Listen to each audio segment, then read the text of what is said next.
জি, প্রিয় সাংবাদিকেরা, আন্তর্জাতিক অপরাধ ট্রাইব্যুনালে আজকে কয়েকটি মামলার তারিখ ছিল। তার মধ্যে 2024 সালের অগস্ট এবং জুলাইয়ে সংগঠিত মানবতাবিরোধী অপরাধের অভিযোগে মহাখালী এলাকাতে সংগঠিত অপরাধে যেখানে 5 জন শহীদ হয়েছে সেই ঘটনার মামলার নির্ধারিত তারিখ ছিল। এই মামলায় তদন্তকারী কর্মকর্তার পক্ষ থেকে 3 মাসের একটি সময়ের আবেদন করা হয়েছিল, যার প্রেক্ষিতে আমরা আজকে মাননীয় ট্রাইব্যুনালে একটি সময়ের আবেদন করি। সময়টি মঞ্জুর হয়ে আগামী 20/7/2025 তারিখ তদন্ত প্রতিবেদন দাখিলের দিন ধার্য করা হয়েছে।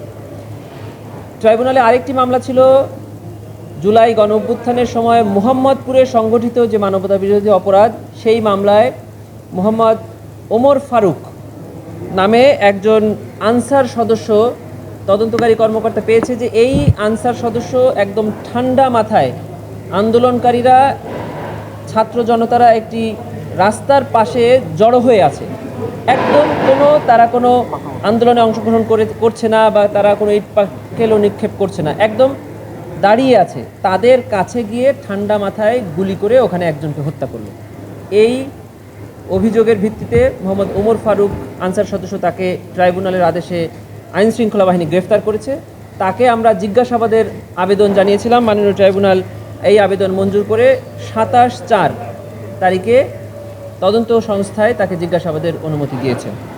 আরও 2টি আবেদন ছিল বিভিন্ন মামলায়। সেটি হলো তদন্তকালে এই জুলাই গণঅভ্যুত্থানের মামলায় যে সকল ডকুমেন্ট তদন্তকারী কর্মকর্তা সার্চ করে এবং সিজ করতে পারে বা সংগ্রহ করতে পারে, সেগুলো যেন সরকারের যথাযথ কর্তৃপক্ষর নিকট থেকে এর ভেরিফাই করতে পারে, এর জেনুইনিটি টেস্ট করতে পারে।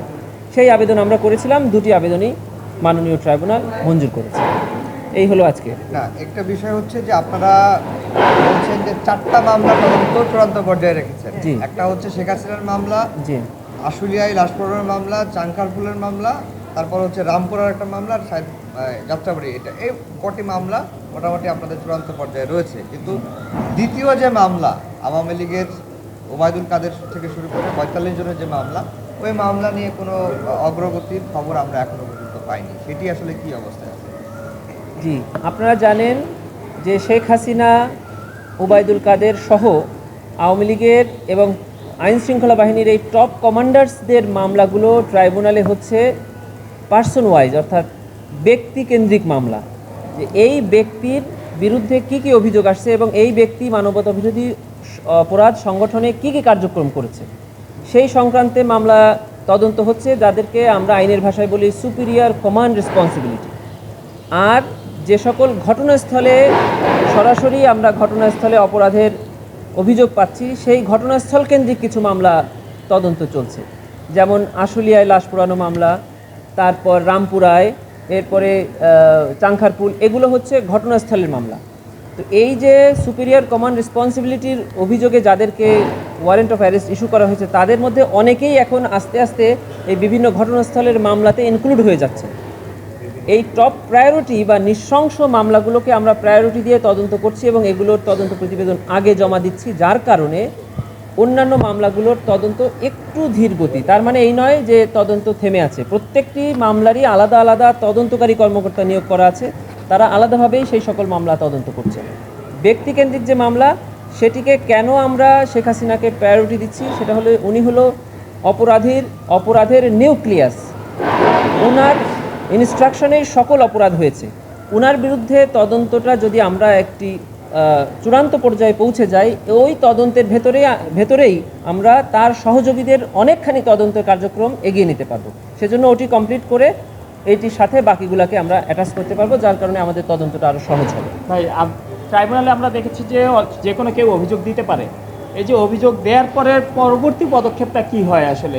অভিযোগ দিলেই কি সে হয়ে গেল, মানে দোষী হয়ে গেল, নাকি পরবর্তী আরও কয়েকটা ধাপ আছে? আমরা দেখেছি মিডিয়া ট্রায়াল হচ্ছে এরকম।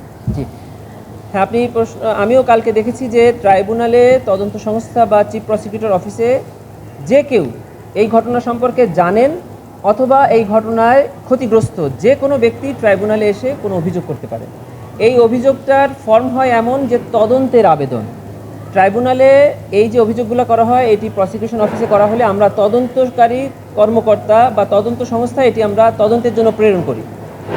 তদন্ত সংস্থা এই অভিযোগের ভিত্তিতে একটি তদন্ত করেন।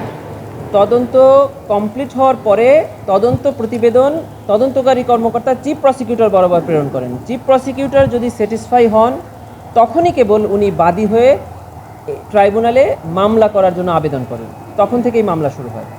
এর মধ্যে তদন্তকারী কর্মকর্তা যদি কোনো ব্যক্তির বিরুদ্ধে সুনির্দিষ্ট অভিযোগ পান এবং মনে করেন যে এই ব্যক্তি পালিয়ে যেতে পারে বা তদন্তে ক্ষতিগ্রস্ত বা বাধাগ্রস্ত করতে পারে, তখন তদন্তকারী কর্মকর্তা তাকে গ্রেফতারের আবেদন করতে পারে। এটি হলো ট্রাইব্যুনালে অভিযোগ করার পর একটি মামলা দায়েরের পদ্ধতি। এইভাবেই ট্রাইব্যুনালের মামলা শুরু হয়। মিডিয়া ট্রায়াল সেক্ষেত্রে কালকে যে অভিযোগটা আমরা দেখেছি, অভিযোগ আমাদের এসছে, সেই বিষয়ে যে নির্দিষ্ট ইয়ে করা হবে যে ছাত্রছাত্র গণহত্যাকারীদের তারা জড়িত, সেইখানে সেটা আমরা আপনারা কি করে এই অভিযোগটা বা যে কোনো অভিযোগ আমরা হাতে পেয়ে যদি দেখি যে এই ঘটনার সাথে আমাদের ইন্টারন্যাশনাল ক্রাইমস ট্রাইব্যুনাল অ্যাক্ট 1973 এর সেকশন 3 এর অধীনে যে অপরাধের বর্ণনা আছে তার সাথে সংশ্লিষ্ট হয় বা সম্পর্কিত হয়, তখন আমরা এটিকে তদন্তকারী তদন্ত সংস্থায় প্রেরণ করি তদন্তের জন্য। আপনারা জানেন কিনা জানি না যে ইতোমধ্যে ট্রাইব্যুনালে এমন পিকুলিয়ার অভিযোগ আসছে, ঘরের সংসারে একজনের সাথে আরেকজনের বনিবনা হয় নাই, জায়গা জমি নিয়ে বিরোধ, ভাইয়ে বিরোধ, স্বামী স্ত্রীর বিরোধের অভিযোগও আমরা ইতিমধ্যে পেয়েছি। সেগুলো মানবতা বিরোধী অপরাধের সাথে সম্পৃক্ত না হয় আমরা ইনস্ট্যান্টলি রিজেক্ট করেছি। কিন্তু যে অভিযোগগুলো মানবতা বিরোধী অপরাধের সাথে সম্পর্কিত সেগুলো আমরা তদন্ত সংস্থায় প্রেরণ করি। তদন্ত সংস্থা তদন্ত করে পজিটিভ রেজাল্ট পেলে তখনই কেবল আমাদেরকে দেয়। আমাদেরকে দিলে আমরা মামলা করি under the supervision of the chief prosecutor.